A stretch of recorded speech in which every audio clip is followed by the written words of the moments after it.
Starlink internet சேவையை பெறுவதற்கு நாம் நாடிவிட்டால் அவர்களிடம் இன்டர்நெட் ரிசீவர் ஒன்றை பெற வேண்டும். இலங்கைக்கு ஸ்டார்லிங்க் இணைப்பை கொண்டு வருதல், அதாவது கொழும்புக்கு வெளியே. முதலாவது இந்த இன்டர்நெட் எவ்வாறு பயன்படுத்தப்படுகிறது என்று பார்ப்போம். உதாரணமாக கூகுள் பேஜை நாங்கள் நாட வேண்டியப்பட்டால், கடந்த வருடங்களில் இலங்கை பல்வேறுபட்ட சிக்கல்களை முகம் கொடுத்தன. இயற்கை அனர்த்தங்கள், அதேபோல பொருளாதார சிக்கல்கள் போன்ற பல்வேறு விடயங்களில் மூழ்கி காணப்பட்ட இலங்கை இன்று படிப்படியாக முன்னேறி கொண்டு வருவதை கடந்த கால நிகழ்வுகளின் ஊடாக எங்களால் பார்க்கக்கூடியதாக இருக்கிறது.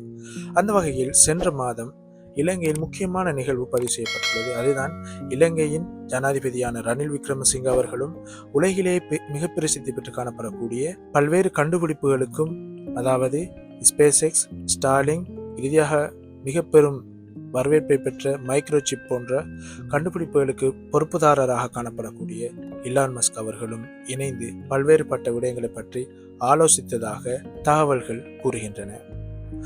இந்த வீடியோ அதை பற்றியதான். இந்த வீடியோ மறக்காம லைக் பண்ணி ஷேர் பண்ணுங்க, சேனலை சப்ஸ்கிரைப் பண்ணுங்க. இப்போ வீடியோக்குள்ள போலாம் வாங்க.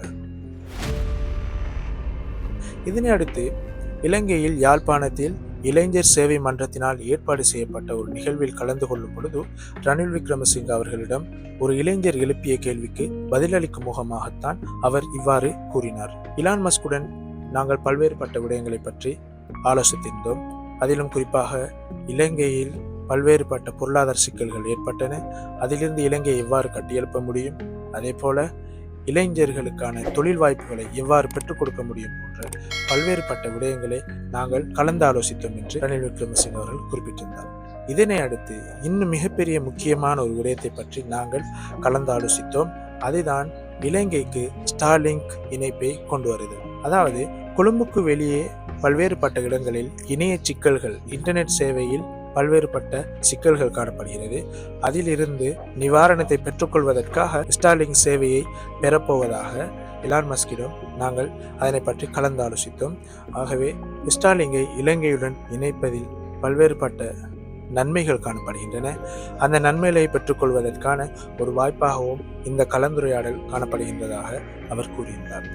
முதலாவது பார்க்கலாம், இன்டர்நெட் என்றால் என்ன, இந்த இன்டர்நெட் எவ்வாறு வேலை செய்கின்றது, ஸ்டார்லிங்கினால் எவ்வாறான பயன்கள் கிடைக்கின்றன என்று படிப்படியாக இந்த வீடியோவில் பார்க்கலாம். தொடர்ந்து வீடியோ பாருங்கள். கல்வி மட்டத்தை பொறுத்தவரைக்கும் உச்சநிலையில் இருக்கும் நாடுகளில் ஒன்றுதான் எமது இலங்கை நாடு. நாளுக்கு நாள் அதிகரித்து வரும் தொழில்நுட்ப வளர்ச்சிக்கு மத்தியில் இன்டர்நெட் சேவை என்பது மிக முக்கியமான ஒன்றாகும். இதை நாம் அன்றாடம், ஏன் ஒவ்வொரு நிமிடமும் கூட பயன்படுத்தி வருகிறோம்.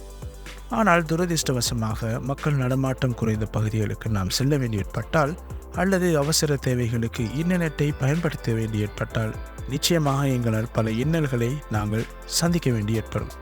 இவ்வாறான சிக்கல்களிலிருந்து தவிர்க்கும் முகமாகத்தான் ஸ்டார்லிங்க் இன்டர்நெட் சேவை அறிமுகப்படுத்தப்பட்டது.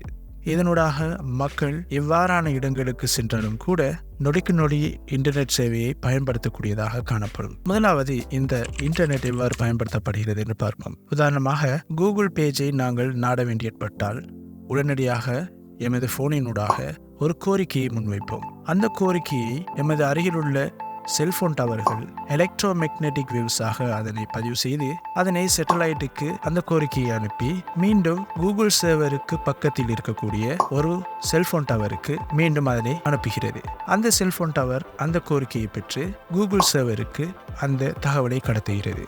அந்த கோரிக்கையை உள்வாங்கி கூகுள் சர்வரானது எமக்கு வேண்டிய தகவலை மீண்டும் அதே படிமுறையினூடாக எங்களது செல்போனுக்கு தகவலை அனுப்புகிறது. இந்த செயற்பாடானது நொடிக்கு நொடி நிகழக்கூடியதாக இன்றைய நாட்கள் மாறி வந்துள்ளன. உங்களால் அவதானிக்கக்கூடியதாக இருக்கும். இந்த சந்தர்ப்பத்தில் செல்போன் டவர் என்பது மிக முக்கியமான ஒன்றாக காணப்படுகின்றது. இந்த செல்போன் டவர் இலங்கையில் அனைத்து இடங்களிலும் பொதுவாக காணப்படுகின்றது. இருந்த போதிலும் மக்கள் நடமாட்டம் குறைந்த பகுதிகளில் இந்த செல்போன் டவர்களை அமைப்பதில் அதிக செலவுகள் காணப்படுவதனால் அதனை அமைக்காமல் இருக்கக்கூடிய நிலையும் காணப்பட்டுத்தான் வருகிறது. இனி வரும் காலங்களில் மக்கள் இலகுவாக இன்டர்நெட் சேவையை பெறக்கூடிய வாய்ப்புகள் காணப்படுகின்றன. முன்னரே கூறிய படிமுறையில் ஒரு சிறிய மாற்றம் என்ன என்று பார்ப்போம். ஸ்டார்லிங்க் என்பது நேரடியாக சர்வரில் இருந்து கடத்தப்படக்கூடிய தகவல்களை ஸ்டார்லிங்க் சேட்டலைட் உள்வாங்கி அதனை நேரடியாக ஸ்டார்லிங் சர்வரினூடாக எமது கையடக்க தொலைபேசிக்கு தகவல்களை உடனுக்குடன் அனுப்புகிறது.